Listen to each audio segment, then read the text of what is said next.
અંદર એ લોકો અત્યારે ટ્રસ્ટી થઈ શકે ને વર્ષોથી એ પરંપરા છે. આ મોવડીના હતા બંને.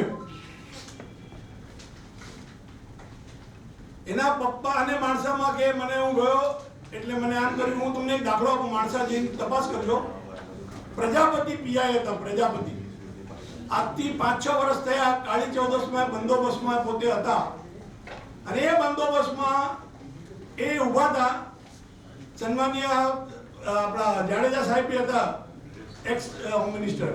બધા બેઠા ત્યાં ઉભા હતા. પબ્લિકે બૂમ મારી, બેસી જાઓ બેસી જાઓ. મેં એમને કહ્યું સાહેબ તમે ત્યાં બેસી જાઓ. બહાર હતા પબ્લિક બેસી ગયા ત્યાં. એમને સાંજે જઈને એવી કમ્પ્લેન લખાવી આમ કીધે અમારા ધર્મની લાગણી દુભાઈ છે, અમારા જૈન ધર્મમાં હોકાર થઈ ગયો, આ માણસે આમ કર્યું તેમ કર્યું. કારણ કે કોઈ બીજી જગ્યાએ એને કંઈ સાથ નતો આપ્યો પ્રજાપતિ સાહેબ. એટલે એના વિરુદ્ધ ત્યાં ફરિયાદ આપી દીધી, અરજી આપી દીધી. પછી અમારું સ્ટેટમેન્ટ દીધું પોલીસે. આવા કોઈ પણ કામ કરે. સોનાની કોઈ પણ ચોરી થઈ છે ખરી આ મંદિરમાં? હું તો એમ કહું કે એ 130 પરથી અત્યારે 65 પર આવ્યો. અત્યારે તમારી બધાની સામે છાતી ટોકીને કહું છું, કિલો તો છોડી દો, 100 ગ્રામ 10 ગ્રામ છોડી દો, 1 ગ્રામ भी છોડી દો, 0.001 પણ જો ચોરી સાબિત કરી આપે તો ભૂપેન્દ્ર વોરા મોવડીમાં ફાંસી લેવા તૈયાર છે. ફાંસી. અને તમને બધાને લાઈવ કહું છું, ફાંસી લેવા.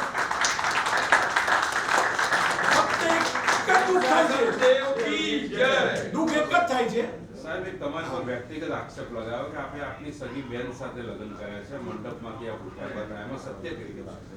આ કેટલો નીચ કક્ષાનો માણસ છે. તમે હિન્દુ છો, જૈન છો, આપણા ધર્મમાં ક્યાંય હોય પણ એટલો નીચ કક્ષાનો માણસ છે કે બધું જ કરી શકે.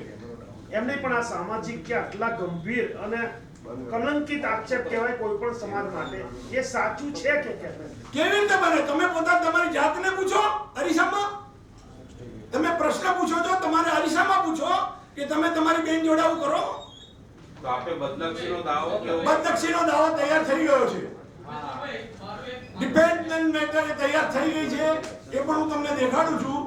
પણ મારું કહેવું એટલું જ છે કે આવા માણસને, આ મહાત્મા ગાંધીનું ગુજરાત, આ સરદાર પટેલનું ગુજરાત અને અત્યારે કહેવાય છે કે નરેન્દ્રભાઈ મોદી અને અમિતભાઈ શાહનું ગુજરાત, જો આવા વ્યક્તિત્વના ગુજરાતમાં આવા બેવકૂફ અને ખરાબ માણસો અનિષ્ટતું ખુલ્લેઆમ ફરી રહેતા હોય તો સરકાર માટે પણ એક લજ્જા સ્વરૂપ કહેવાશે કે આવા માણસને કેમ ખુલ્લા ફરવા દો છો. જી જી અમારા જે મહેતાભાઈ છે હા. એ ત્યાં ગાડી 30 ગ્રામ સોનાની લકડી અને 511 ગ્રામ ચાંદીની લકડીઓ ત્યારે લેવા જાય છે. હા. ત્યારે એ કયા બેઝ ઉપર ગયા? અને બીજો કે ત્યાં સુધી તમારા મોવડી ટ્રસ્ટના ઓરિજિનલ ટ્રસ્ટને આ વાતની કેમ ના ખબર પડી? બરાબર, તમારો પ્રશ્ન સાંભળો. જવાબ જે ભાઈ આપનાર હતા ને એને તપાસ કરવી જોઈએ કે આ મોવડીનો ટ્રસ્ટી છે કે નહીં. મોવડીના લેટર પેડ છપાવીને ત્યાં ગયો હતો, એને દેખાડ્યું અને કાળી ચૌદસ એના ફોટા દેખાડે. સંઘનો મેમ્બર હોય એટલે બધાની જોડે ફરતો હોય, ટ્રસ્ટીઓની જોડે જાકીટ બાકીટ ચડાવે, આવું બધું કરે. એટલે આ બધી ભરમાઈશની કામ કરી.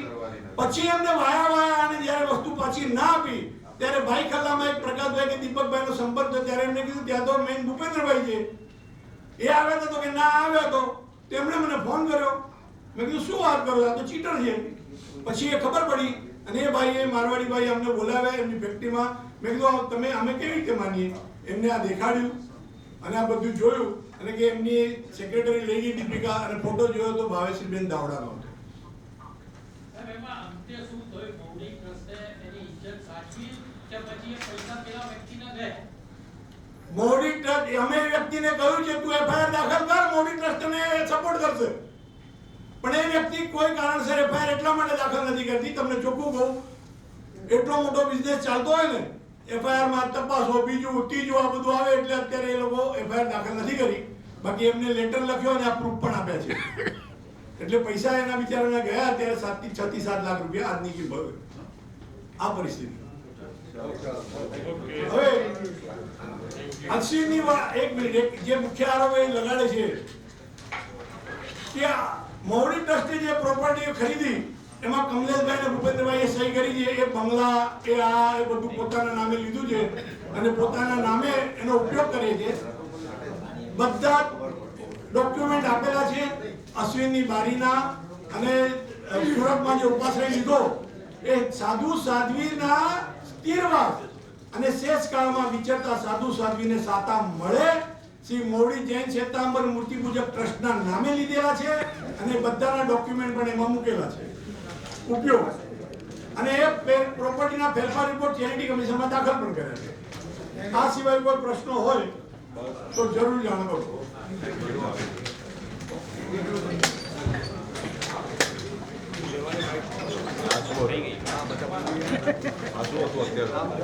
એટલે એ કેંગાર ઓકે પૂરું